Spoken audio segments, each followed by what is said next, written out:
Hello, this presentation is about introducing the object-oriented programming terminology and the concepts of class, object, methods, etc.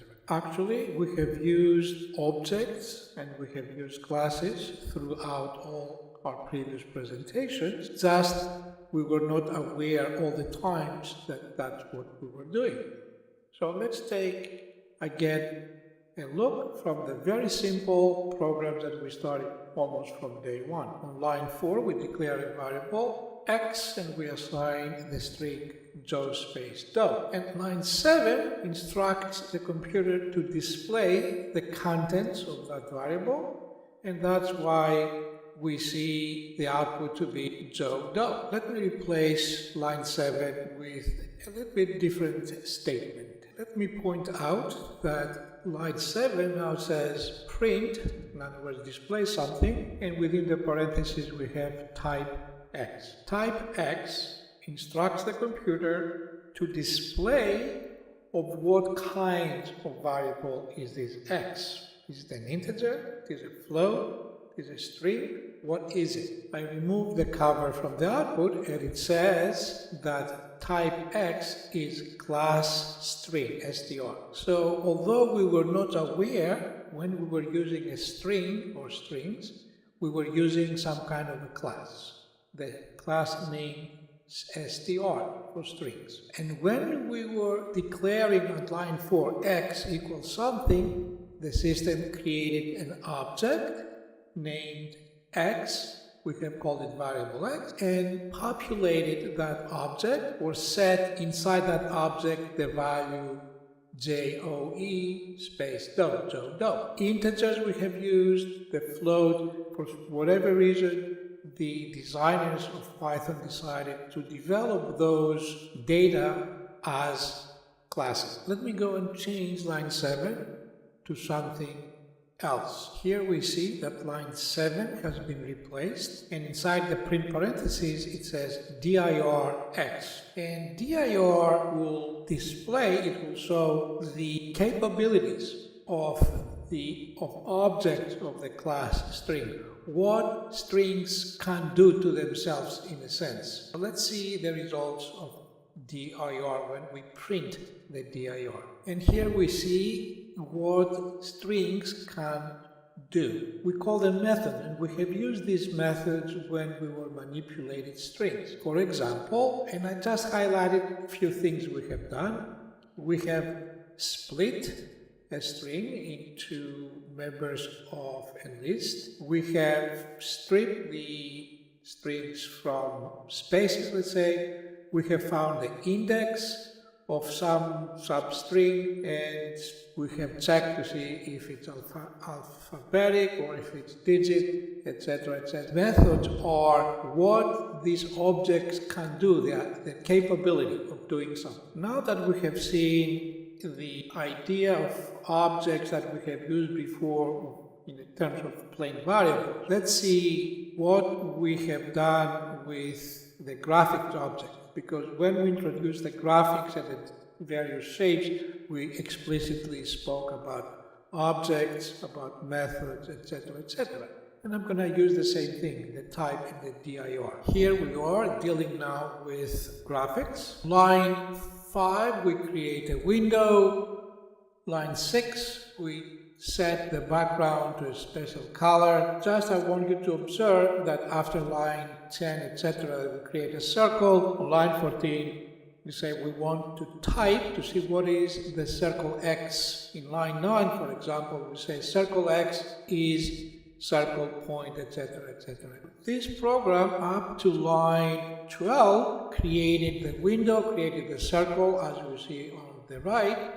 And then line 14 says print what type is circle X. And if you see here, it says the type is a class circle. That class is defined in the graphics library. So graphics.circle is a class and resides in the graphics and creates the circle. Now let me go and replace the line 14 from type to dir and see what methods, what things we will see when the program executes. Here we see again that the system has created the window, the circle, but let's see line 15, which says display the circle X dir. And what dir does, it displays the methods that we have used, or the functions, but technically they are methods, that we have used with objects of the class circle.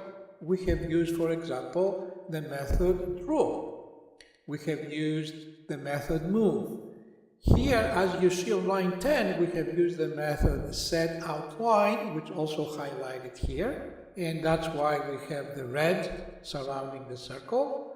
We have used the method setFill, that is highlighted here as well, and that's why the circle became yellow. And then also we have used the method draw, which is highlighted here. So dir displays, among other things, the methods associated with the objects of class, whatever the class may be. I would like you to be familiar with this terminology, the class, the objects, the methods, etc., etc. Now that we're aware of the classes, objects, methods, because we have used them in the past, I'm going to give you some formal kind of definitions of those terms. A class is programming code and data together, a template if you want, to instantiate, construct an object and provide the means, the methods to give the object abilities and characteristics. Line 5, for example, GraphWin is a class, and that class, when it's invoked, instantiates, constructs an object of a window. In our example, we name that object wn, and at the same time, inside that class, there is a code that says the title on the top of the window, create a bar, that will be the title bar, and enter EasyPy as the title. Also has some other data inside the definition of the class. It says, in this example, the width of the GraphWin object will be 500 pixels, the length will be 300. And if you remember, if we do not put anything inside the parentheses, the data will be feather and the window will be 400 by 400, if I remember correctly. So these are the data already inside the class, or we can provide new data if the default ones are not to our liking. Line 9, for example, the word circle is a class. It's a template of how we can create a specific object. We have named it at line 9 circle X. Circle command, if you want, the name of the class instantiates, constructs, creates a circle. We specify our data that we want the circle to be at location 370, and the size of the circle we want in our example to be 15. These are the data. It will be better understood, I think, on line 10 when we invoke the method setOutline red. We specified on line 11 setFill yellow, which is setFill is a method, but if we don't do that, the default color will be gray. We have to invoke the method draw on line 12, because although the system will create the circle, it will not be visible.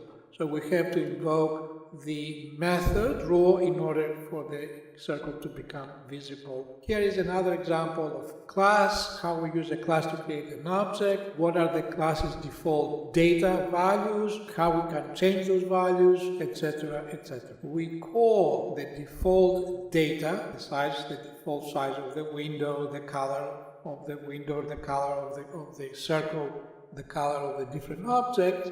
We call them fields or attributes. Fields or attributes are usually variables within a class that contain data. For example, the default size of the window or the default background color of the window. So we have classes. Using the classes, we instantiate objects. Those objects take some default values, some attributes, some fields from the class, and or we can specify when we construct an object of certain characteristics, of certain attributes of the object. And then sometimes we use the method, the abilities or the capabilities of the object to do something, such the method move, the capability of the object to move from one location to another, or undraw, the capability of removing the visual representation of an object from the canvas. And that's it for now.